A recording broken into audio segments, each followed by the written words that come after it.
SC వర్గీకరణ అనేది ఏ విధంగా చట్టబద్ధం, ఏ విధంగా రాజ్యాంగబద్ధం, ఏ విధంగా న్యాయబద్ధం? ఫస్ట్ ఇప్పుడు నేను తెలంగాణ ఉద్యమంలో పార్టిసిపేట్ చేస్తున్నప్పుడు జేఎన్యూలో మూమెంట్ పెట్టడానికి నేను మా వసంత్ మేము ఢిల్లీ వెళ్ళినప్పుడు మేమంతా తెలంగాణ అని తిరుగుతుంటే మా దగ్గరికి వరల్డ్ సోషల్ ఫోరం నుంచి కొంతమంది సోషల్ స్కాలర్స్ వచ్చారు. వాళ్ళు వచ్చి మందకృష్ణ మాదే గారి మూమెంట్ గురించి అడగడం జరిగింది. ఏమో మేము తెలంగాణ గురించి ఇంత కొట్లాడుతుంటే మీరు ఎవరు అమెరికా వాళ్ళు వచ్చి మాకు ఎంఆర్పిఎస్ మూమెంట్ గురించి అడుగుతున్నారు ఏందన్నారు. తర్వాత మేము బాంబేలో వరల్డ్ సోషల్ ఫోరంకి వెళ్ళినాం.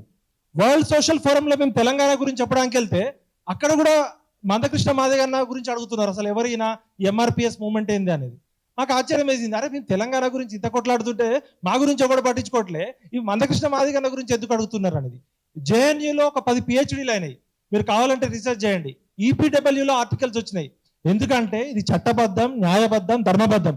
ఇది నేను చెప్పేది కాదు. 1994లోనే మందకృష్ణ మాదిగ అనే వ్యక్తి మూమెంట్ స్టార్ట్ చేసినప్పుడు సామాజిక తెలంగాణ అనే నినాదం బయటకు వచ్చింది. మారోజు వీరన్న, మందకృష్ణ మాదిగ ఈ ఇద్దరు వ్యక్తులు లేకపోతే తెలంగాణ ఉద్యమంలో సామాజిక న్యాయం అనే పదానికి అర్థం లేదు.